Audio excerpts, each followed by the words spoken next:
الاسم الحركي شاكر شدادي، واسم الثلاثي علي محمد عليوي، من مواليد 1989. الوسط، أنا الأخ الوسط بين العيلة، نحن 3 أخوة، في أخ أكبر مني وأخ أصغر مني. وطبعا أنا نشأت بعائلة قروية. دخلت المدرسة لحد الصف السادس ابتدائي، وبعدين تركت المدرسة بسبب ظروف مادية، يعني الظروف المادية ما كانت تسمح لي إني أكمل بالمدرسة. السادس اضطريت أترك المدرسة وأطلع من المدرسة أساعد أبوي. طبعاً أبوي كان فلاح، أساعده بحيث إنه أخوي الأكبر مني يتابع دراسته، وأنا تركت دراستي منشان أساعد أبوي نصرف على أخوي الأكبر مني يكمل دراسته. وأنا تزوجت قبل الأحداث، وكمان هلا طلعت من البيت، وهلا ما في غير أخي الأصغر مني وأمي وأبوي بالبيت. كلياتها ناس بسيطة متفاهمة مع بعضها، الجار يحن على جاره، اللي يشوف جاره بحاجة يساعده. لبينما اجت صارت الأحداث واجتنا داعش. قبل داعش طبعاً اجت فصائل الجيش الحر ودخلت لعندنا، بعدين غيروا اسم هالفصائل هاي وصار اسمها داعش. ظلينا تقريباً حوالي 3 سنوات وداعش مسيطر عندنا بالمنطقة. بهال3 سنوات هاي شفنا ظلم من داعش، يعني شيء ما حدا يتقبله، كإعدامات وقصاصات يعني كانوا يجبرون الناس حتى على الفوتة على المسجد على الصلاة. كانوا يقولوا ممنوع تصلي ببيتك، تجي تصلي بالمسجد. صارت عندنا وانقصوا، أنا انقصوا عمي وابن عمي، انقصوا على يد داعش. عمي كانوا موجهين له اتهامات انه يسوي مصالحات وطنية، وابن عمي من شان كلمة وقصوه من شانها، على اساس انه استتابة شهرين ويطلعوه، ما طلعوه قصوه. طبعا انا عمي وابن عمي كمان انقصوا على يد داعش. النظام قبل يفوت يحرر هالمناطق، فالنظام لا حياة لمن تنادي. فأول ما بلش تأسيس الرفاق بالحسكة وكنا نسمع عنهم مسموعات، يعني كانوا يقولون لنا بكرة يجونكم ويذوبون نايلون ويحرقون ويسوون. فما أخذنا بالبداية، كثير عالم تخوفت من هالشي. بعد فترة راحوا شباب من عندنا انتسبوا قبل ما يدخلون على الشدادي، صاروا يوصلون لنا فكر انه الرفاق هناك كمعاملة وكغير مو مثل النظام. احنا كنا اخذين على ميخاذ معاملة النظام السوري. النظام السوري كان اللي يمسكوا على الحاجز مطلوب او متخلف او شيء كانوا ما يرحمون. وانا خدمت عند النظام، خدمت عسكري إجباري عند النظام، وأعرف شو هي معاملتهم.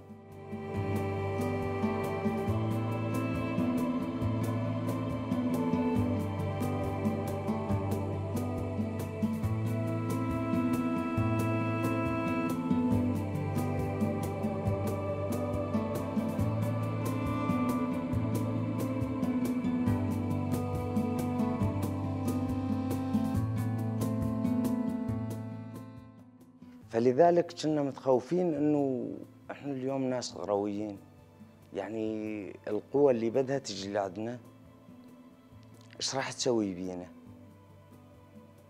يا هل ترى راح يسوون بينا مثل ما كانت داعش تسوي وكان النظام يسوي قبل؟ فالأغلبية من أهل القرية كانت متخوفة، حيل متخوفة. فصار تقدم للقوات، وكنا نسمع بهذيك الساعة انه اسمهم يبكة ووحدات حماية الشعب. لبينما اجت حملة شدادي. اجت حملة الشدادة، دخلوا على الشدادة بال 2016 الشهر الثاني، بداية الشهر الثاني. احنا أول ما انضمينا 17 شخص من القرية، أخذونا دورة 15 يوم. بعد الدورة 15 يوم رجعنا، نزلونا على البيت 7 أيام، وبعدين طلعنا على الجبهات. أنا انضمامي كان 15/2/2016. رحنا سجلنا بمركز صوامع صباح الخير، هني كان تجمع دورات. رحنا سجلنا وفتنا على الدورة وأخذنا الدورة، وبعدين طلعنا، بعدين وجهونا على الجبهات. سبب انضمامي للرفاق على ما شفتوا عانيت من ظلم داعش. أنا عانيت من ظلم داعش وعانيت من النظام قبل. أنا صحيح خدمت عند النظام، بس ولكن انسجنت عند النظام ظلم، كان إجباري. وعداها بعد ما سرحت من الجيش انسجنت عند النظام 3 شهور. خربطت أسماء، تشابه أسماء. بعد 3 شهور يقولوا لي لا تواخذنا. بعد 3 شهور يقولوا كلمة لا تواخذنا. هالشي هذا هو اللي خلاني أنضم للرفاق. وبعد ما شاركنا بحملة منبج، ظليت مشارك بحملة منبج لغاية تحريرها، لحد ما حررنا منبج. تحولت على حملة الرقة. مشيت بحملة الرقة من اتجاه المي، اتجاه سد الفرات.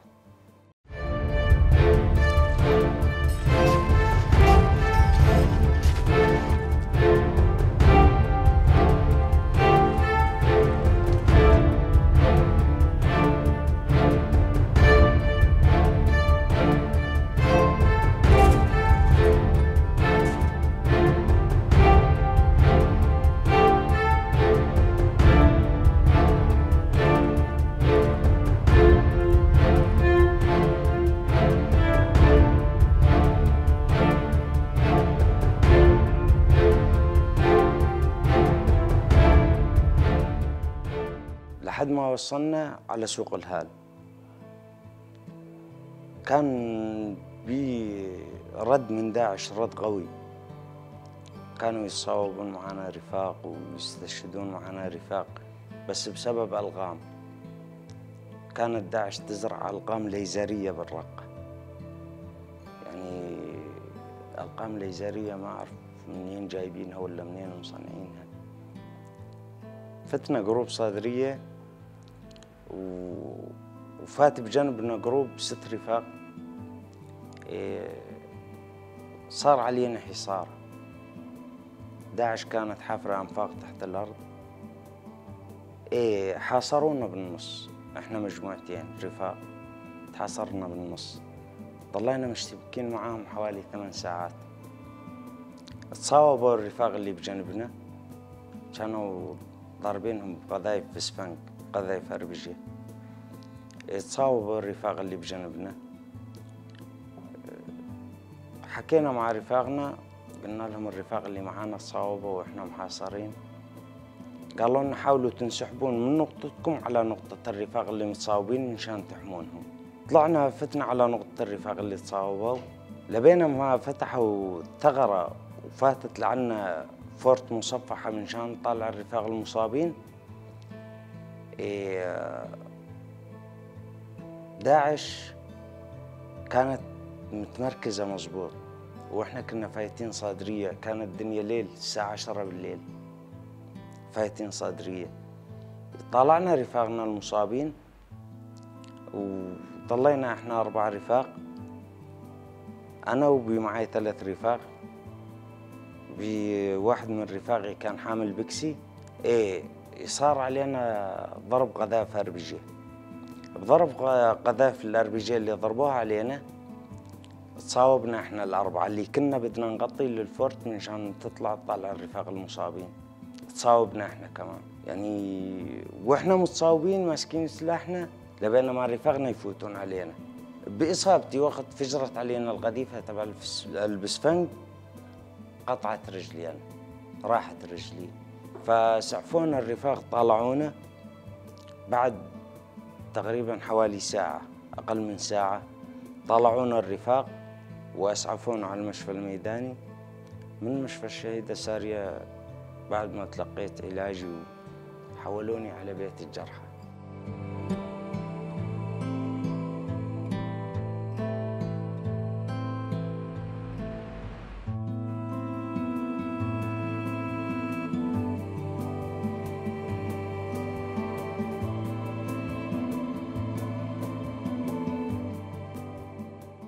لما كنت مشارك بالحملة قبل إصابتي، باليوم اللي تصاوبت بيه وقت فتنة، طبعا النقاط اللي كنا بيها احنا هدوا البيوت خالص، لأنه كانوا يضربون علينا قذائف بسفنج، البيوت وقعت على الأرض. فتصاوبت أنا ورفاقي، طلعونا الرفاق، فاتوا علينا جروب للرفاق طلعونا واخذونا على المشفى الميداني. لما جابوني على المشفى يعني كنت بآخر لحظات وعي، بعدها فقدت الوعي، ما عاد أعرف وين أنا، ظليت 3 أيام أنا فاقد وعي. جابوني من مشفى سارية، صحيت بعد 3 أيام. صاروا الشباب اللي معاي إصابتهم كانت شوي خفيفة، صاروا يحكوا لي إنه صار معانا كذا وكنا. قلت لهم أنا وين كنت؟ قالوا لي أنت كنت بالعناية المشددة، كنت فاقد وعيك. لأنه بهذيش اللحظات يعني اللي شافوني قالوا رفيقنا استشهد، ما يطلع طيب.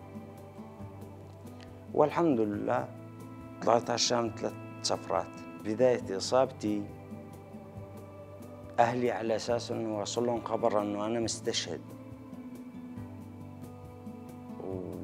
ورايح واحد من رفاقنا لعند أهلي قالوا لهم إنه متصاب وإصابته خفيفة، وما صدقوا. اجوني بعد 4 أيام أو 5 أيام اجوني زيارة على المشفى. فاتوا لعندي، أول ما فاتوا لعندي يعني على الخبر اللي واصلهم بالنسبة لردة فعل أبوي، قال الحمد لله. أبوي قال الحمد لله. يعني قلت له تتحمد الله على شنو؟ ما رجلي راحت. قال لي تعرف انه احنا اجانا خبر انك مستشهد، ونحن هسه نقول الحمد لله انك طيب،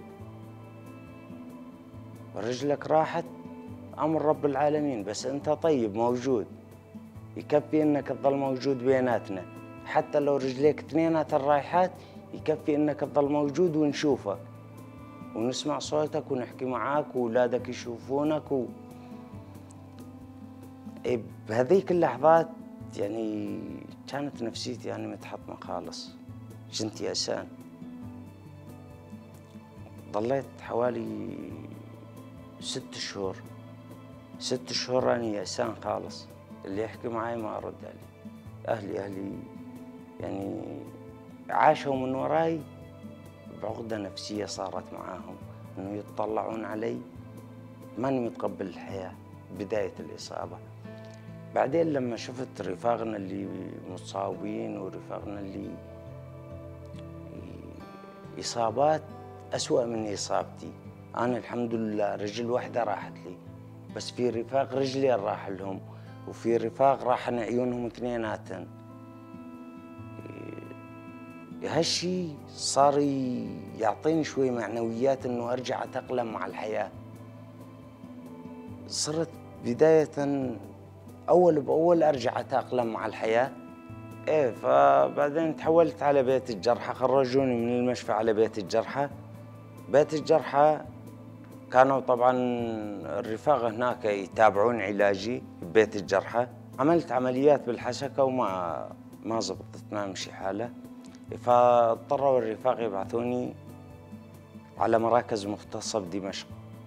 بالشام. رحت أول سفرة على الشام، ضليت شهرين، تابعت علاجي هناك والرفاق هناك بالشام ما قصروا معي بأي شيء. وبعد ما رجعت من الشام خلصت علاج، في مركز مختص لتركيب الأطراف بالغامشلي، رفاقنا عم يشتغلوا فيه. حولوني من شان أركب طرف بديل،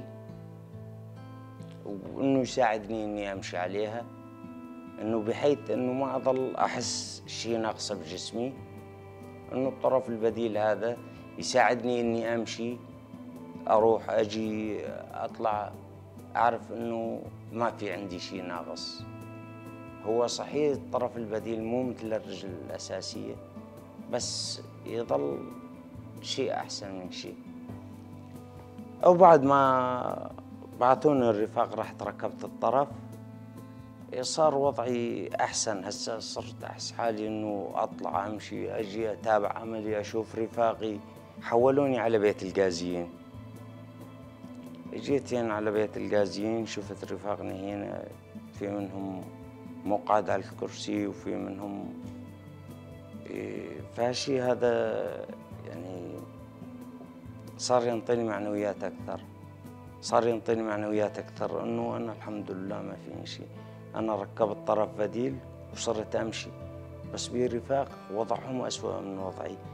يعني إنه إذا أي شيء يصير معي أو يصير مع رفاقي هي كذا، إنه أقدر أساعدهم بيه، أساعدهم.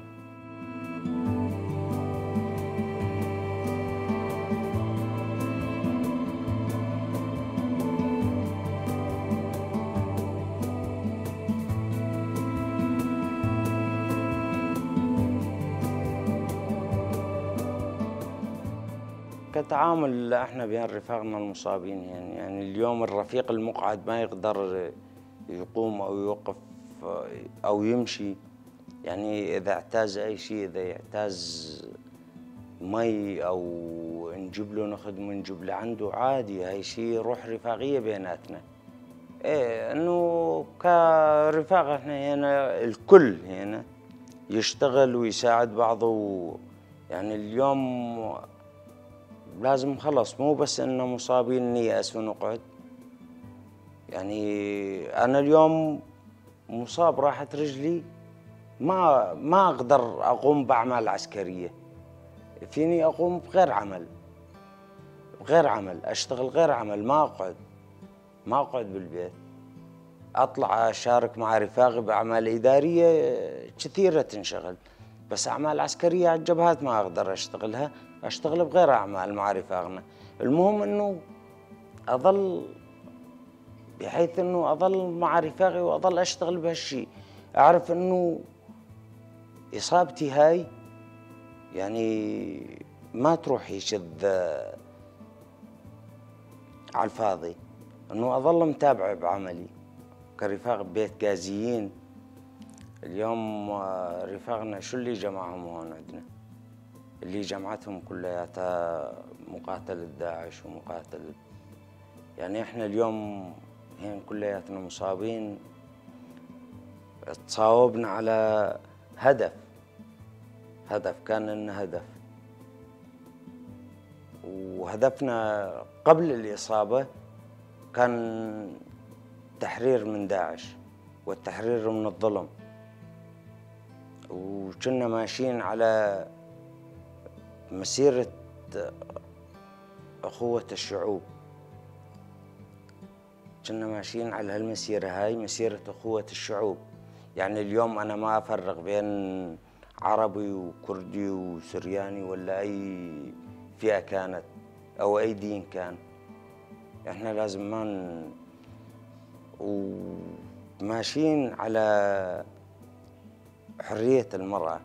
حرية المرأة إحنا العرب كانوا قبل فكرنا إنه شنو حرية رأي المرأة. إحنا قبل وقت كانوا يحشونا حرية رأي المرأة، كنا نفكر إنه المرأة خلاص تتمكيج وتلبس وتطلع، ما كنا أخذين إنه فكر حرية الرأي، إلا اكتشفنا هالشي من بعد ما دخلنا مع الرفاق وأخذنا دروس عن هالشي، وصلنا فكر إنه المرأة لها حرية رأي بهالمجتمع معنا. إصابتي تعني لي هذا شرف كبير إلي، إصابتي تعني لي شرف كبير إلي، وأنا وقت ضحيت بإصابتي هاي ومشيت على هالطريق هذا منشان أضحي، منشان أحرر أرضي وعرضي من ظلم، إذا كان داعش ولا إذا كان نظام ولا إذا كان أي فصيل. وهسع وبعد وأني مصاب هسا، إذا ينطلب مني إنه أحارب شيء بظلم أمشي أحاربه، وما عندي أي مشكلة، ما عندي أي تردد.